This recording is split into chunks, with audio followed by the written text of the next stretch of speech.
ایک گاؤں تھا جس کا نام گلزار تھا، جو بڑے پہاڑوں کے دامن میں واقع تھا۔ گاؤں کے لوگ کھیتی باڑی کرتے اور خوشحال زندگی گزار رہے تھے، مگر گاؤں میں ایک آدمی تھا جس کا نام غلام تھا۔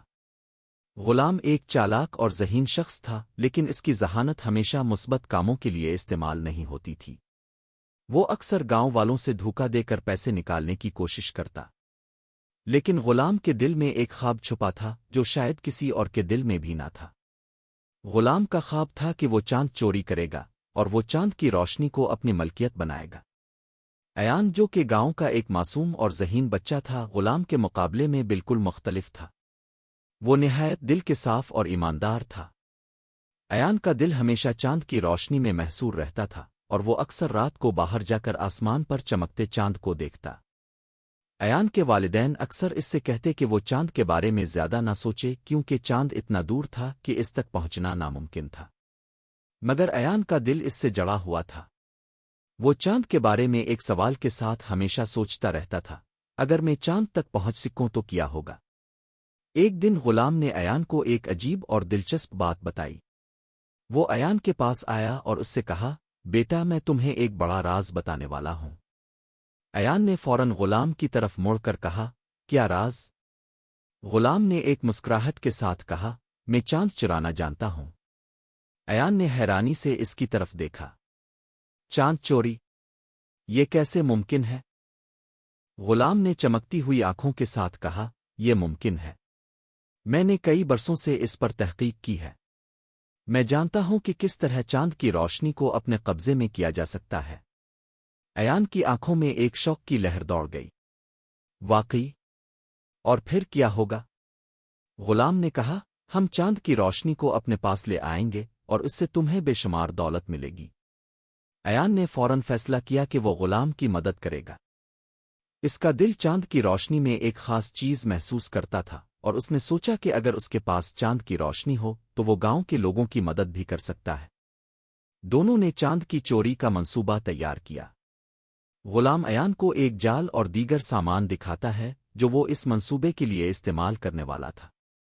رات کا وقت آیا اور وہ دونوں چاند کے قریب پہنچنے کے لیے ایک کھلے میدان میں پہنچ گئے۔ چاند کی روشنی میدان میں پھیل گئی تھی اور دونوں کا دل تیز دھڑک رہا تھا۔ غلام نے کہا، یاد رکھو ایان، ہم یہاں اس لیے آئے ہیں تاکہ ہم چاند کی روشنی کو اپنے قبضے میں لے سکیں۔ یہ جال اس کے عکس کو پکڑ لے گا۔ ایان نے کہا، میں تیار ہوں چچا۔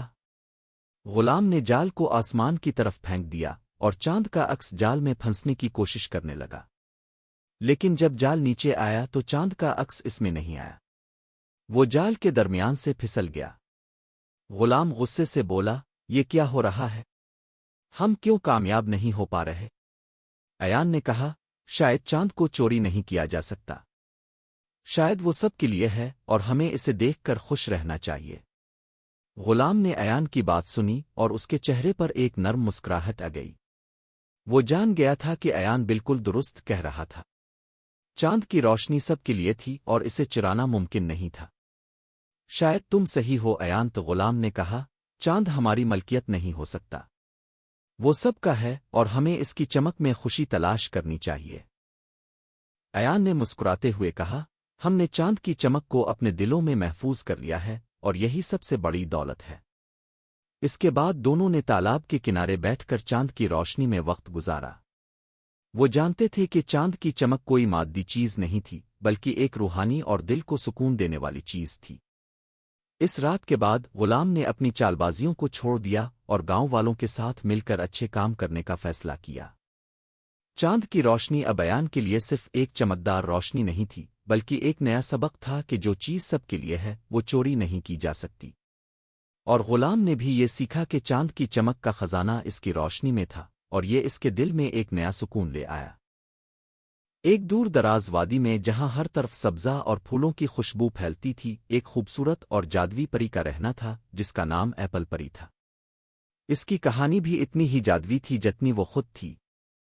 ایپل پری کے پاس ایک ایسا باغ تھا جس میں سیب کے درخت کھڑے تھے جن کے پھل ہمیشہ تازہ اور خوشبودار رہتے تھے۔ ان درختوں کی خاصیت یہ تھی کہ ان پر کبھی خشک پتا نہیں آتا تھا اور ان کا رنگ ہمیشہ خوشنما اور لذیذ رہتا تھا۔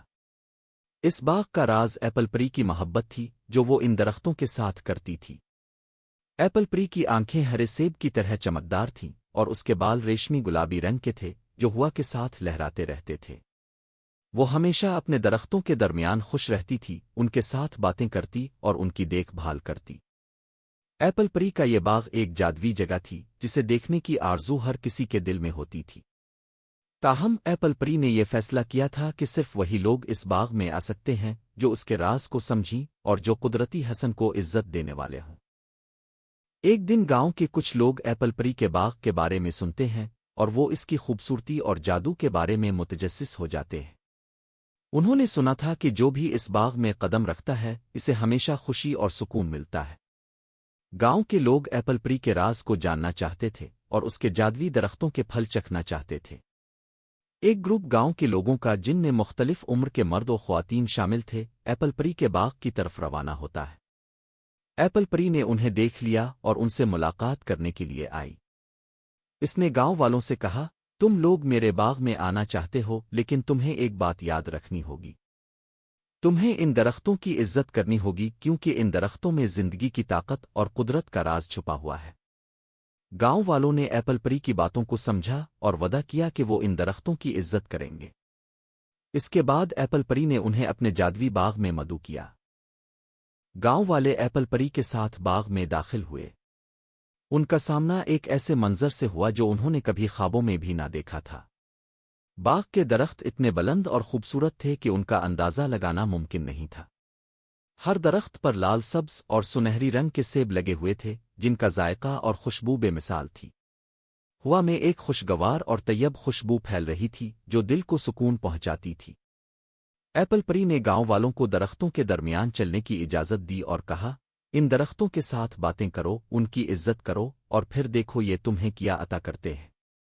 گاؤں والے ایپل پری کی ہدایت کے مطابق درختوں کے قریب گئے اور ہر ایک درخت کے ساتھ بات کرنے کی کوشش کی۔ کچھ لوگ درختوں کے نیچے بیٹھ گئے اور ان سے دعائیں کرنے لگے، کچھ نے درختوں کے پتوں کو ہاتھ لگا کر ان کی نرمی کو محسوس کیا اور کچھ نے درختوں کے ساتھ ہنس کر بات کی۔ جیسے ہی گاؤں والے درختوں کے ساتھ وقت گزارنے لگے، اچانک ان کے سامنے ایک عجیب و غریب منظر آیا۔ درختوں کے درمیان ایک سنہری روشنی پھیلنے لگی اور درختوں کی شاخوں پر جو سیب لٹک رہے تھے ان میں سے کچھ سیب گرنے لگے۔ یہ سیب اپنے آپ میں جادوی تھے اور جیسے ہی گاؤں والے ان سیبوں کو پکڑ کر کھانے کے لیے اٹھاتے ان کا چہرہ خوشی اور سکون سے بھر جاتا۔ یہ سیب اتنے لذیذ تھے کہ گاؤں والے کبھی بھی اتنی خوشبو اور ذائقے کا تصور نہیں کر سکتے تھے۔ ایک گاؤں والی عورت جس کا نام مریم تھا نے ایک سنہری سیب اٹھایا اور اسے کھایا۔ فوراً اسے ایک عجیب سکون اور خوشی محسوس ہوئی۔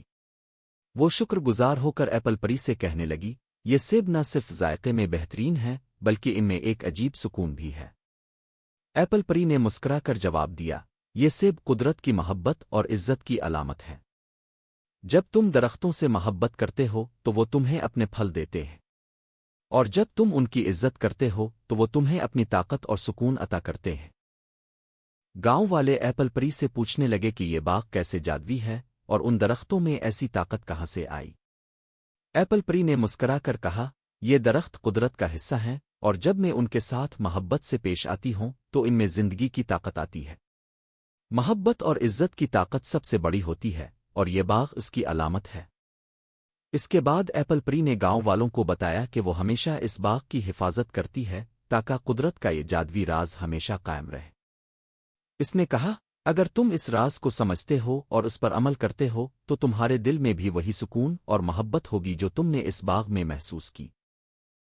گاؤں والے ایپل پری کی باتوں کو دل سے سمجھ گئے اور انہوں نے عہد کیا کہ وہ ہمیشہ قدرت کی عزت کریں گے اور اس کے راز کو سنبھال کر رکھیں گے۔ اس دن کے بعد گاؤں کے لوگ ایپل پری کے باغ کو اپنی تقدیر سمجھ کر عزت دینے لگے۔ یہ کہانی ہمیں یہ سکھاتی ہے کہ قدرت کی ہر چیز کی قدر کرنا اور محبت سے پیش آنا ہماری زندگی کو جادوی بنا دیتا ہے۔ اگر ہم قدرت کے رازوں کو سمجھیں اور اس کی عزت کریں تو ہمارے دل میں سکون اور خوشی ہمیشہ رہتی ہے۔